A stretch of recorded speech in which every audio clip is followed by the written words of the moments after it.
Alors nous sommes lundi matin, actuellement 7h14, direction l'aéroport de Genève. 15 septembre 2025.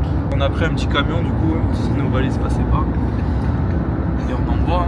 Ça faut savoir qu'on a 6 valises. 6 valises en soute. Ils ont fait les Américains. Un petit peu. Ça va quoi Ousmane?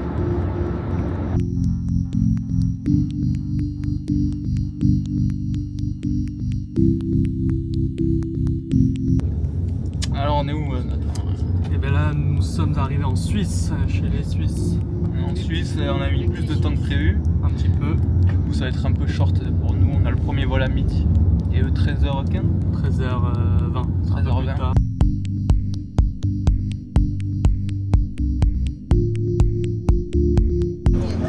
C'est bon, à l'aéroport, billet récupéré. Ça y est, on est fait parti la là. queue. Bon, je vous reprends. Ça y est, avec Maxence, on a réussi à s'enregistrer. Donc on a nos tickets, on est tombé du coup.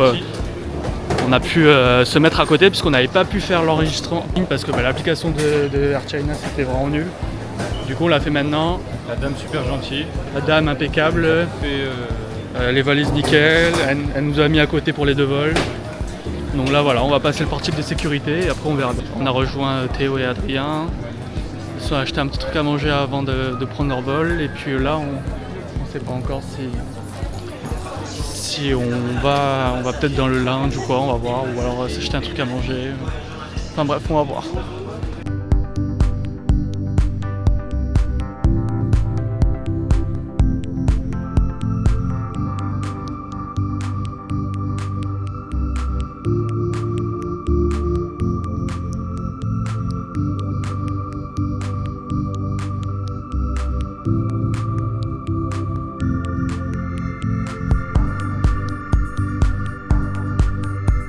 Bon, on vous reprend du coup dans l'avion. Incroyable. On a embarqué, l'avion est énorme. Il n'est pas si plein que ça, je vais filmer un petit peu en vrai. Personne dans l'avion. Mais il y a plein de trous partout, il y a des sièges, des rangées libres et tout. Donc en vrai, nous on est sur une rangée 3 et il n'y a personne juste ici. Donc c'est pour le vol de 10h, je pense. C'est impeccable.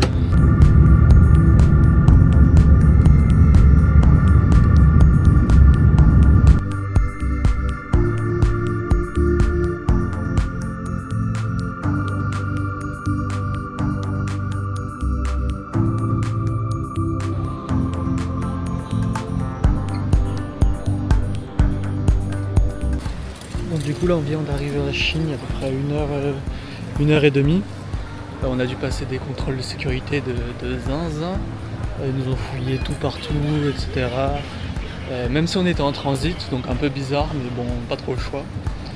Là on a notre escale, on a notre vol dans 2 heures. On a eu des petites galères pour la SIM de Maxence, etc. pour les données, puis il y a un peu tout qui est bloqué en Chine, enfin c'est vraiment... il y a plein de trucs de bizarres, donc bon, on essaie de se débrouiller. De toute façon là dans 2 heures on va aller prendre notre vol.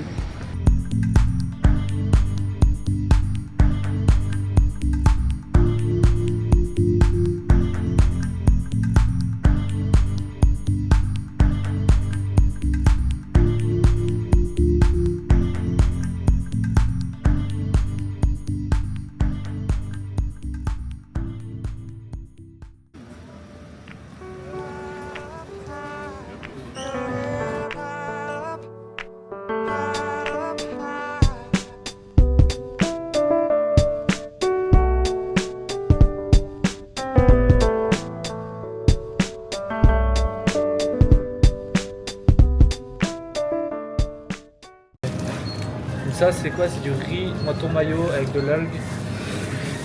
Mais l'algue c'est on dirait du papier sulfurisé là. Jusqu'à dans les sushis hein, finalement. Mais jamais on allait. J'ai jamais goûté gros les sushis. Ah, mais le thon mayo, il est violent ça. Moi le saumon il est pas mal. Bah ouais mais c'est ça qui est bizarre. C'est quand même il y a pas mal de conneries. Là il y a que de l'œuf genre. Ouais c'est le sandwich à l'œuf. Oh, c'est sans l'œuf. Ça, on a dit qu'on devait écouter C'est un banger. combien par jour C'est vrai pour qu'on soit C'est bien. un bacon mais c'est tellement sucré frère. Mais c'est trop bon. Ouah, c'est bon. Ah ouais, c'est bon ça. J'ai pris du melon man, ils en parlent tout le temps, je sais pas si c'est bon. Non, on en a parlé. T'as jamais entendu parler? C'est une sorte de pain au melon.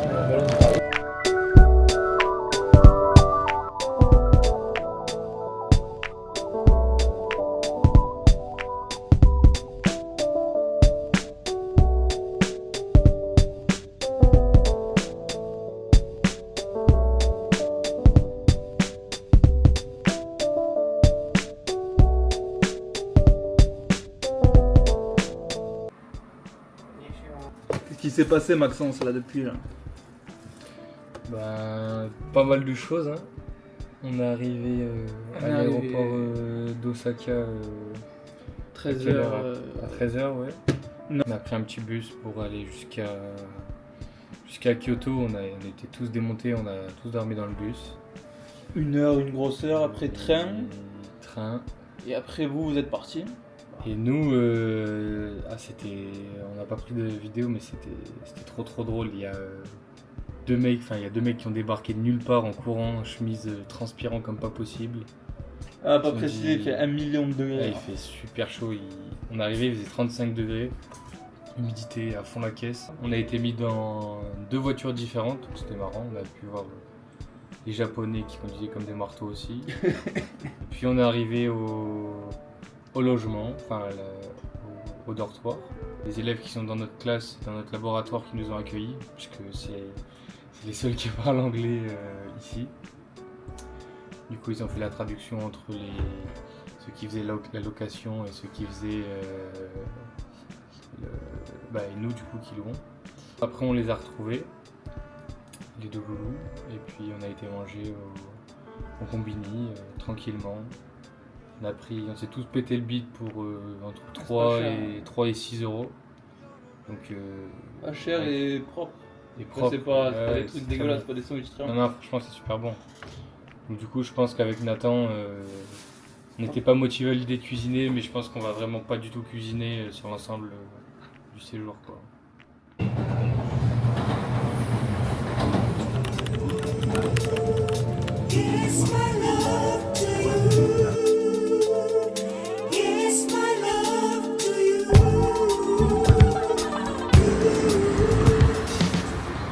On se retrouve avec le Big Mesmer. Les 2 autres, ils sont en train de faire la paperasse, tout ça, et nous, on est partis à Kyoto. Et voilà, on se balade à l'improviste.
Direction l'école pour voir un petit peu comment ça va être. On a une réunion et tout. Et donc on est avec un étudiant du labo où on va être qui est venu nous accompagner hier pour faire les démarches administratives, tout ça, et qui est venu nous chercher ce matin à 9h pour aller en cours. Donc Donc voilà, on est avec Sorala et Maxence. Et puis on va voir comment ça rend quoi.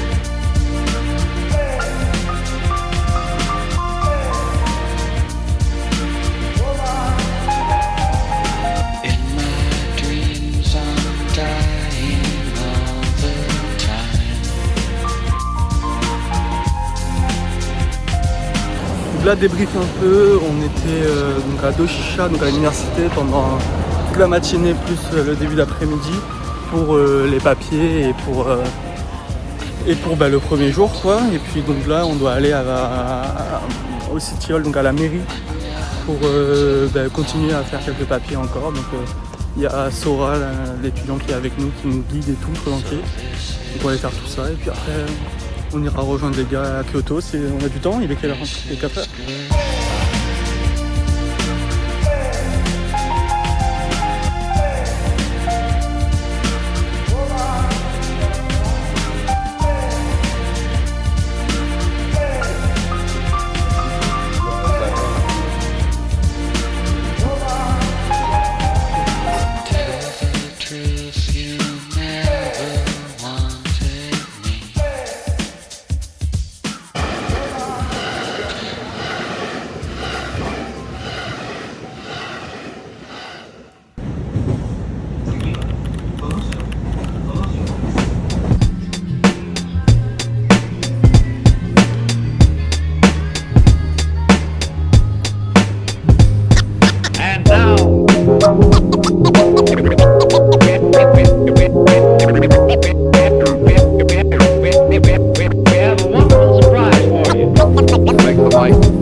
Alors actuellement on est dans le Toji Temple. C'est un grand, je sais pas comment on pourrait appeler ça, un grand sanctuaire, un grand temple. Ce temple il est classé patrimoine mondial de l'UNESCO.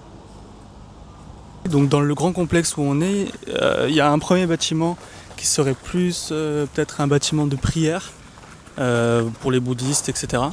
Ensuite dans le deuxième bâtiment c'était plus pour de l'apprentissage, pour l'apprentissage de cette religion je pense. Et puis ça du coup le grand bâtiment ça s'appelle une pagoda. Et donc cette pagoda elle a 5 étages, c'est la plus grande du Japon, elle fait 55 mètres. Et à l'intérieur, donc au rez-de-chaussée, il y a 4 statues de Bouddha qui font face dans les 4 directions, donc nord, sud, est, ouest je suppose. Et voilà, mais je sais pas trop à quoi ça sert. Dans tous les cas c'est un complexe religieux. Donc, voilà.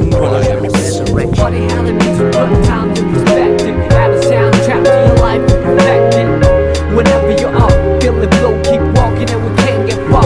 Wherever you are, funny how they mean to put time to perspective. Add a soundtrack to your life and perfect it. Whenever you're up, feel the flow, keep walking and we can't get far. Wherever you are, like a movie that you can't predict, like a book that you can't resist. And sing along a song that's so sensual. Bring along a sip to make it all so sexual. Verbally that is, making love to the music means vibing to the beat at night. With the whole city fast asleep, out cold true words seem to rise to the lips. Take hold of a poet of me most powerfully. I feel free when the world doesn't know it to me. It's so hard to find a gig that lives up to the billing. Trying to find a reason to work out, willing I admit my thinking is wishful, like a star upon a child gazing up to the ceiling. How far do we have to stretch the truth to fit the lifestyle for bro they know? Ok, donc petit point info juste là, on est au Senbontori à Kyoto, donc c'est les 1000 portails rouges qu'il y a dans le sanctuaire shintoïste de Kyoto. Et donc ces portails-là, ils ont été offerts soit par des entreprises ou les familles pour assurer une prospérité. Et en traversant, on monte jusqu'au mont Inari, qui est la divinité du riz ici au Japon.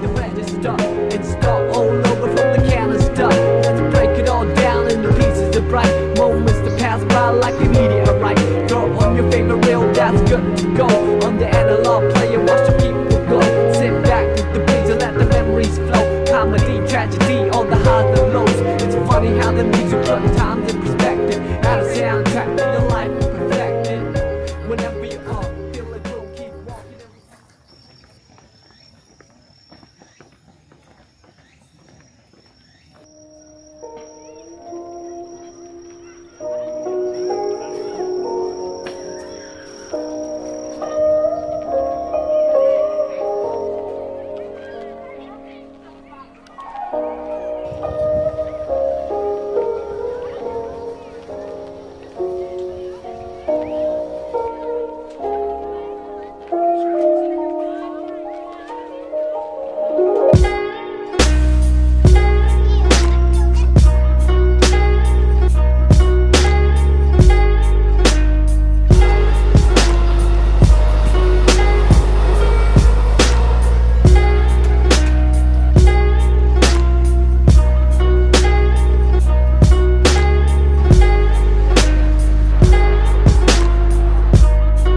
Donc là actuellement on se trouve devant le Grand Palais Impérial de Kyoto. Donc ce Grand Palais Impérial abritait l'ensemble des empereurs durant les années à partir du 8e siècle jusqu'aux environs du 19e siècle, lorsque la capitale a été transférée du coup à Tokyo. Donc ce palais il est assez imposant, il est énorme. Il mesure plus de 450 mètres de large par 250 mètres de long. Donc c'est vraiment un beau bébé. Il faut savoir que ce palais il a été plusieurs fois détruit et reconstruit. Et cette actuelle forme, c'est celle qui a été reconstruite en 1855. Donc c'est vraiment un bel édifice.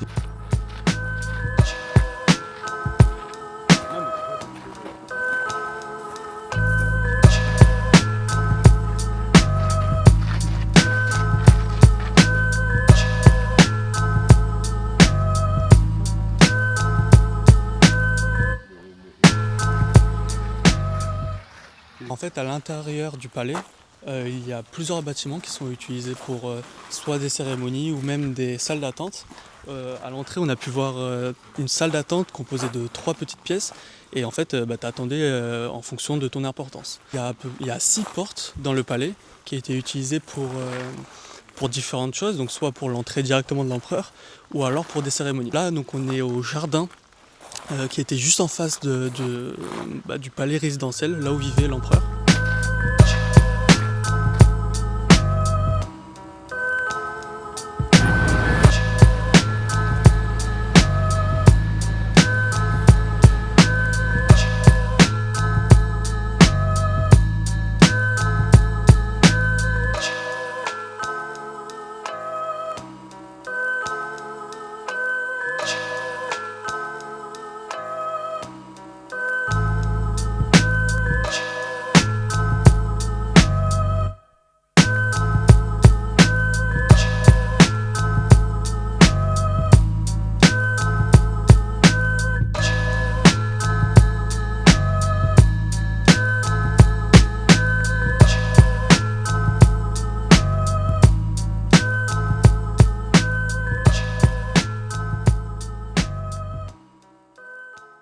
Là, on vient de finir le tour autour du château de Nijo. Donc, c'est un château qui a été construit en 1603, il me semble, quelque chose comme ça. Et il appartenait au shogun local, donc il avait pour but en fait de montrer la richesse du shogun par rapport à l'empereur qui régnait aussi à Kyoto. Donc c'est pour ça qu'on peut voir des étendues énormes de jardins et même une immense forteresse qui est érigée pour montrer du coup vraiment les moyens financiers du shogun. Donc on a 2 bâtiments principaux, donc on a le château sur lequel on est ici, et on a aussi un autre bâtiment plus en aval là-bas, un bâtiment artistique en fait qui a été fait pour exposer des peintures, des douves, etc. C'est pour ça qu'on avait pas mal de peintures de tigres notamment, d'arbres, etc. qui signifiaient plusieurs choses différentes. Au-delà de ça, ce qui est intéressant aussi, c'est que ces 2 bâtiments, ils ont un plancher qui a été conçu pour pouvoir imiter les bruits d'oiseaux, c'est-à-dire que lorsqu'on marche sur les planches, il y a un certain craquellement qui fait que on peut entendre comme un bruit d'oiseau qui se déplace avec la foule qui se déplace également.